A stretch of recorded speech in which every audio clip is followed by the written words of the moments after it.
Welcome to Pickaway County Virtual Ag Days. I'm Katarina Sharp from the Pickaway Soil and Water Conservation District, and today we are at Ruff Farms with Matt Ruff, who is going to be giving us a tour of his farm and teaching us all about corn. My name is Matthew Ruff. I'm a junior in high school and an FFA member. FFA is a national organization which helps high school students grow experiences in agriculture and leadership, whether it be from ag sales to ag communications, from grain merchandising to livestock operations. After high school, I hope to go on to a university and study something in the agriculture field, and then eventually get a career in something related to agriculture. Ruff Farms was started by my mother and father in 1997 with very few acres and minimal equipment. At Ruff Farms, we grow grains such as corn, soybeans, and some wheat. We also grow cereal rye and triticale. Per year, we harvest about 1,500 to 2,000 acres of corn.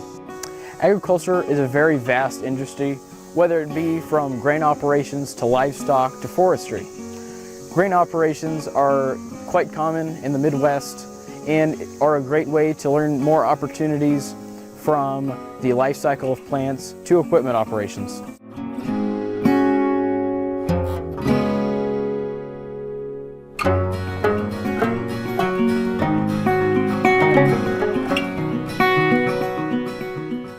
This here is traditional field corn that is still on the ear. This is what you will see growing on the tall stalks of corn in most fields in the Midwest. Field corn is also referred to as dent corn. This is due to the small dents on the top of each kernel.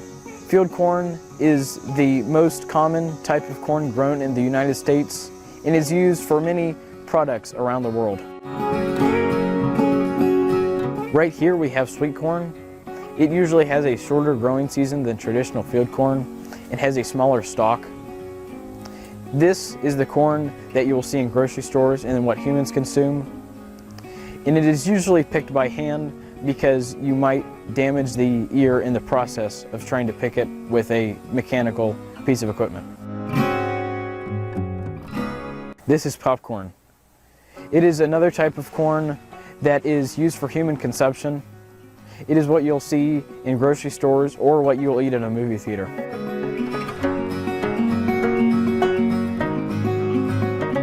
This is Indian corn. Its main purpose nowadays is for decorations and aesthetics, but in the past it was used for food products. The life cycle of corn is fairly basic.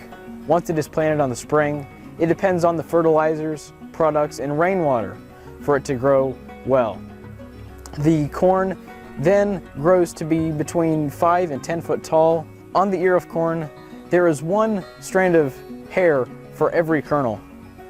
The hair is pollinated through the wind, which in effect brings a healthy and good-looking kernel of corn. Once the corn has grown to be 5 to 10 foot tall, the ears will start to drop and the kernels will start to dent, which means they have a little dent in each kernel. Once the plant is brown and the ears have dropped, the corn is ready to be harvested. To work on a grain operation, it is very essential to have equipment operation experience, whether it be from a semi to the combine to a small tractor. All are very important in a grain operation. It is also very important that you use them efficiently and safely.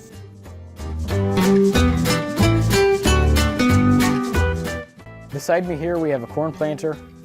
The corn planter is pulled behind a tractor where in the field it folds out and is 16 rows wide. Each row has a box which is filled with seed.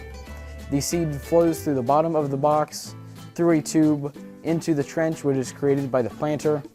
The planter then closes up the trench where the seed will be ready to grow. Behind me, we have a sprayer. It has 120-foot booms which fold out and spray chemicals and fertilizer onto the corn plants themselves to help them from being infected with diseases or have bugs in them, and also help them grow faster. Behind me here, we have the combine. For corn harvesting, the corn head is mounted to the front of the combine. It harvests the corn. So for that process, the stalk goes through the snouts into the gathering chains. The stalk is then snapped down where the ears come off and feed through the auger up into the combine, where the kernels are separated from the cob and the kernels are cleaned. The grain goes into the grain tank and through the auger when it is ready to be emptied into the grain cart. We have a grain cart. The grain cart is pulled behind a tractor in the combine. Once the grain tank is full on the combine, it empties the corn into the grain cart, and the grain cart moves over to the semi and fills up the hopper bottom so that the semi can go fill the bins or go to the grain elevator. We have a very essential piece of equipment called the auger. It is traditionally used to swing underneath of a semi-hopper bottom. The grain inside the semi-hopper bottom will be emptied into the bottom of the auger. The grain will slowly move up the auger and eventually fill the bin which the auger is emptying into.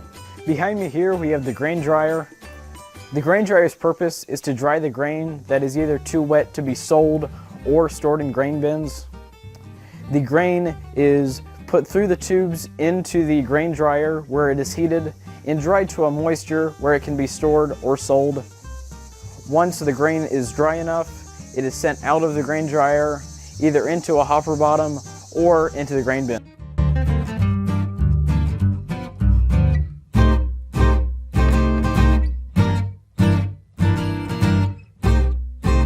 So a silo, like what we got here, is mainly used for silage, or some people even use it for grain.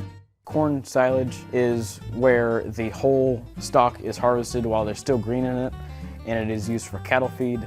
It goes through a silage chopper and is either put in a large white ag bag or in a silo for storage.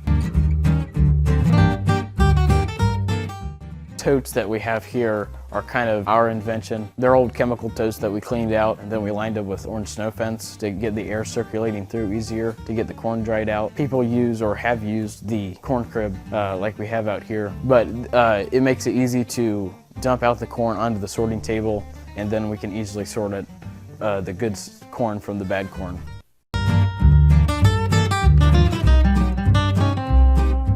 A corn crib, people usually load it with ears of corn, so put a conveyor belt to the top, then it eventually fills up the corn crib, and the slats in the corn crib make it easy for air to go through. This is an ear of corn. For quality control and marketing purposes, I sort corn. These are considered good ears of corn. They have most of the kernels on and no mold. This is considered a bad ear of corn for marketing purposes. Otherwise, it would be good for shelling and selling at the grain elevator.